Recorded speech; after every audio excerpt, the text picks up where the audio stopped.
Most disappointing player. Let's start with the offensive side of the ball. Let's see. Offense. I only had one for defense written down. So do you want to go for that? Hit me with the defense. I'll start with the offense.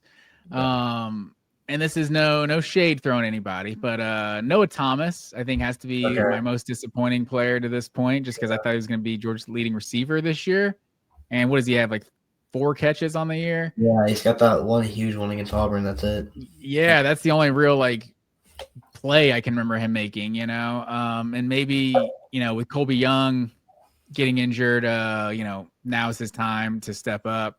I'm really glad to have Noah Thomas now with Colby Young, because Georgia did not have a replacement when Colby Young got suspended a year ago.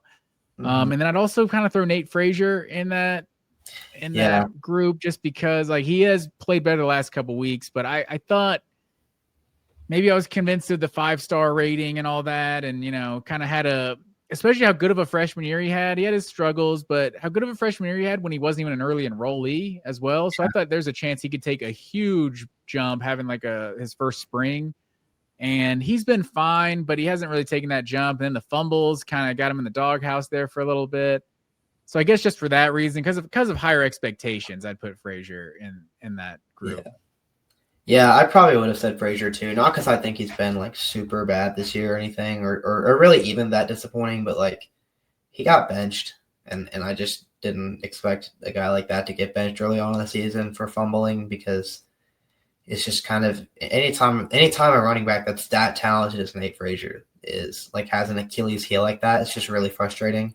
And so when you see it hasn't gone away like that, that does lead to disappointment. But he's come back and he's played well, and I can definitely see him being Georgia's best back the rest of the year. But going back to Bowens, they haven't really suffered much because Bowens has been so good, taking over that lead back role. But Frazier's definitely the most talented one in that room. So I would probably put him too. But I also felt like he looked a lot more patient in that Ole Miss game, a lot more kind of waiting on the hole to develop. Something seemed different. He moves. He's quicker than the rest of the line, just more explosive the way he hits the hole than the other running backs. If he can hold on the ball, he definitely should be the best back by the end of the year. He just got to figure that out. So who's your disappointing on defense? I'll go with Gabe Harris, just because I thought of all the guys that were likely to step up after the Damon Wilson transfer. It would be him, just because he had been there the longest and he was the highest rated recruit. And he just hasn't really done much of anything as a pass rusher.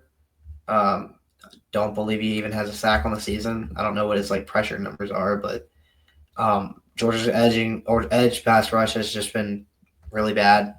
And I think we knew that going into the year. We just knew that okay, there's not 2 first-round picks bookending it anymore, but you wanted to see someone at least step up and contribute something in a one-on-one situation, and Harris hasn't done that, and I kind of thought he'd be the most likely one too. So he's my pick. Yeah, and it was kind of the Chaz Chambliss of it. It's I feel because of recruiting rankings, people wanted Chaz Chambliss to get passed on the depth chart, kind of, by guys that were bigger. So you're kind of well, if Gabe Harris is still here, he's been in the system 3-4 years now. Now's his time. He's gonna be ready. And it doesn't really feel like he's taken that step, or he's not making those plays at least. But yeah, Jarrett chiming in here on the live chat. I appreciate you watching live, Jarrett. He agreed. Gabe Harris and Jordan Hall was the other one he gave. Yeah, that's fair. Jordan Hall. I'm just glad that Jordan Hall's out there personally. Yeah. I've just had horrible injury luck the first couple of years of his career. So I think anytime he's out there is it's just good that he's playing. But yeah, he hasn't, been a breakthrough guy by any means. Nobody on Georgia's defensive line really has.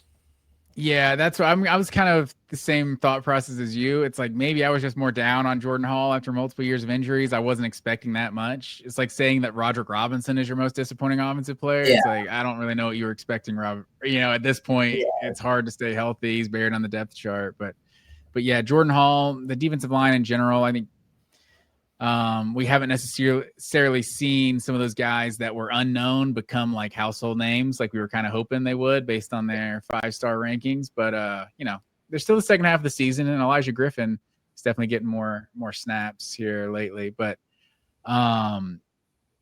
My answer for most disappointing player on defense is just every single transfer.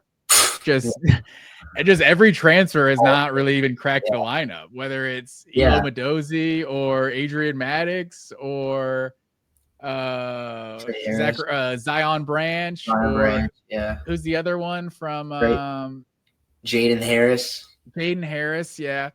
Josh Horton did have a sighting on Saturday with that fourth down pass deflection to end the game. But it's interesting that Georgia, and it's probably telling too, because Kirby Smart knew they needed some help on this defense, and none of the guys you brought in have been impact players, and we've seen kind of an underwhelming defense at this point. So, I think you can kind of read between the lines on that of how disappointing the defense has been to this point. Yeah, that is pretty bad. They did definitely make an effort to address a lot of it in the portal, and none of it's really shown. All right, and that kind of leads us to the next one. Who's the best transfer? I guess we just talked about the defense. Maybe Josh Horton is the best transfer. I'm not sure. That one play he made. The best transfer on offense. I guess this is an easy one. Yeah, it's Zachariah Branch for sure. Georgia's leading receiver now, I believe, after the Ole Miss game when Colby Young went down, and probably going to have to be Georgia's leading receiver the rest of the way. He's just the most explosive playmaker they have. He's a beast. I keep waiting on him to break off a return touchdown. I mean, he's just anytime he touches the ball, you feel like he can really make a big play happen. And anytime there's a guy like that just transfers, shows up at your door, like that's a huge addition. So, yeah. I think he's going to take a punt to the house at some point this year. But yeah, the only other even option is Josh McCray, because Georgia did not have a power back like this a year ago. And we've talked ad nauseum about that 4th and 1 conversion on Saturday, but also that short yardage running out against Alabama that he had carried 2 guys into the end zone. Georgia didn't have that kind of just physical 240 pounds that you could hand it to a year ago. So he's really the only other option. But Zachariah Branch he's changed this offense completely. Yeah, for sure. And who's been your best freshman to this point? Let's see, because I had a couple of guys for this, but Glover's a great call, but I think I'm going to go with Juan Gaston just because he has, anytime a true freshman offensive lineman gets, hype in the preseason, you kind of watch him with extra attention as much as you can watch an offensive lineman. But, he came in, played good, and then got hurt in week 1. Comes back, and I know he had the missed blocking against Alabama on the 4th and 1, but other than that, he's just looked really solid the whole year and has held up well. And, for a kid that I think they said he came in however many pounds overweight and he had to lose a bunch of weight in order to play. And then it's well, if he loses that much weight, how much different is he going to be able to play? And all of that has just been kind of put to bed by this true freshman that they're starting is just a really good player. Yeah, without a doubt. I think that's a good call. I think I'll say this. I think Dontrell Glover would probably be my answer to this one. But and this is a bonus. I didn't throw this on our rundown, but the 2 guys who I think could be the 2 best freshmen for the second half of the season. Oh yeah. Is Elijah Griffin and Elias Williams. I think it's interesting how many snaps you're seeing Elias Williams get recently. They're using this guy as a mismatch, and they're getting him on the field. I'm really excited to see what he can do. Obviously, Taylor is still battling an injury. He was obviously getting some snaps early, and we haven't seen your boy from Milton. CJ Wiley we've hardly seen, but yeah, Elijah Griffin is getting more and more snaps, and I think there are snaps to be had on that defensive line. If he starts to make those plays, Georgia needs a playmaker on that D-line. So I wouldn't be surprised if Elijah Griffin is the best freshman on the second half of the season. Yeah, I wouldn't either. I mean, he is starting to play more, and he was another guy that was getting a lot of hype in the fall and in the end of the summer. It was this guy's really good. He's a rare athlete. He was a crazy recruit. So they do need someone to really emerge as a playmaker on the defensive line at some point if they don't want to have every game, it'd be another SEC team scores 30 on him and they have to beat that every time. So if they do get some interior pass rush out of nowhere, it looks like it would come from him. Yeah. I agree. Two more here, sir. Most underrated player. Let me see. I'm gonna go with Drew Bobo.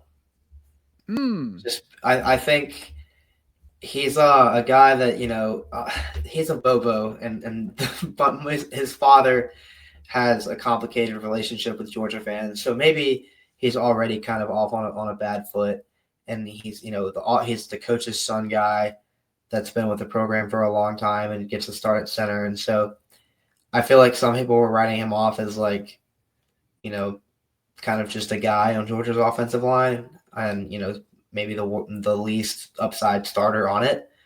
But this year, he's the only one who has been in the lineup every single game.